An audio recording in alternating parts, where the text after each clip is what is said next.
Hey YouTube, Pocky here, and I have some really cool content for you. I'm so excited to share that HSReplay has provided us with all the data on every single minion type that almost every single hero likes to have in any given game. So we can forget about trying to think about individual lobbies and start thinking about how do we choose heroes based on what tribes are in the game. Right now, there are 9 tribes in Battlegrounds. There's 5 in any given lobby. That means there's 126 lobby combinations, which is awesome. The meta's super fun because every game can feel super different and the path can go anywhere really. But it's definitely true that not all heroes like every single minion type, and that makes it hard to choose without knowing. So I'm here to help you provide some stats and some context. So let's get into it in this very special Tavern talk. So let's set the stage a little bit. Hero selection is super important. If you haven't read my guide, I highly recommend checking it out if you're trying to improve at Battlegrounds. I'll put the link in the description below. As we've gotten more and more heroes in the game with a variety of hero powers in an increasing number of minion types, the hero selection phase of the game has become more important than ever. Because there's 126 lobby combinations in Battlegrounds right now, it's almost impossible to sort of memorize the implications of any given lobby combination. However, what we can do is look at different aspects of the minion types available and the strengths and weaknesses of a hero to decide what makes a hero good or bad in any given lobby. So we need to consider the goals of our hero power and the positive and negative synergies of any minion types in the game and how they'll help us achieve those goals. A couple examples are heroes like Shudderwock or Maiev have very clear goals of setting up triples. Shudderwock wants to gather tokens and econ to be able to triple into early 6 drops. Maiev likes to gather triples by staying down on tier 1, but doesn't necessarily need economy units to do that, but still wants to hit early 6 drops. So one of the units that's best able to provide a win condition off of an early 6 drop is something like Eliza. So both of those heroes might be aiming to triple into an Eliza early enough that they get a tempo spike and a direction before other heroes hit their direction and play a slower scaling comp. So this principle applies to every hero in the game. Every hero has something that they would like to do, and certain minion types can help them achieve that. So rather than trying to break that down for 82 heroes at 126 different lobbies, what we're going to do is look through some of the data provided by HSReplay on what minion types individually each hero likes to have in their game. The last thing we need to talk about before we get into that though is how we gathered this data and how to interpret it so that you can make your own judgments about why a hero might like a certain tribe or why they have success or a lack of success with that tribe in the game. So once again, a huge shout out to HSReplay for providing me with this data. If you don't already and you're interested in stats like this, I might suggest signing up for their tier 7 service, which I have an affiliate link to in the description below. Now this isn't sponsored by them or anything, but I really do love digging into the stats, and so this is all super fun for me. Now, the data provided is essentially based on win rate for each hero, and so it's separated out by tribe, and what we're seeing is the delta or the difference in a hero's win rate when that minion type is in the game or not in the game. A positive number represents an increase in win rate, a better placement, and a negative one obviously represents a negative correlation. A few notes on how we need to be careful about interpreting some of this data. It's relative. That means that if a hero places well overall, it's still going to be relative to that average placement. So a good hero that doesn't have big changes or leaps for different minion types doesn't mean that it's a bad hero. It just means that it's just generically a good hero. We also have to consider that different minion types might have a positive impact on a hero or they might have a more negative impact on other heroes. So heroes that need econ or don't need econ might benefit from econ traps being in or out, as other heroes struggle without the econ being in. So this data does lack any tribal specific heroes, but otherwise it's all the data from May 28th, 2022 to June 10th.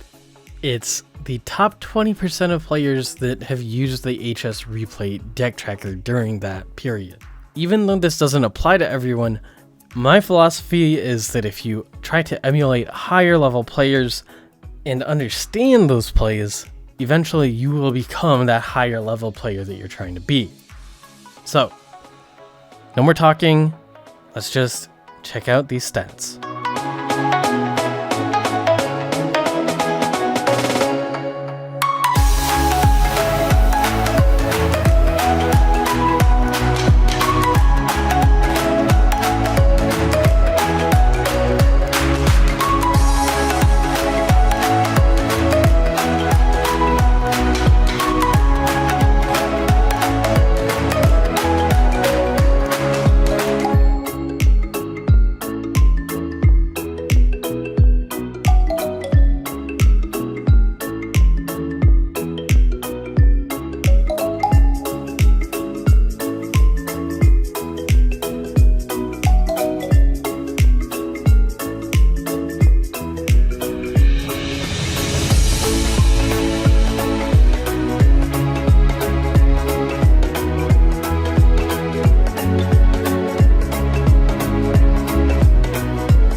Okay, so I hope you enjoyed that data. I thought it was super interesting, but there were a few surprises for me. But first, before we get into that, I wanted to share a few other things that I saw. So, first off, mechs were the most boosted type, meaning more heroes got a bigger boost from mechs being in the lobby. Pirates were the least boosted, obviously that's the opposite.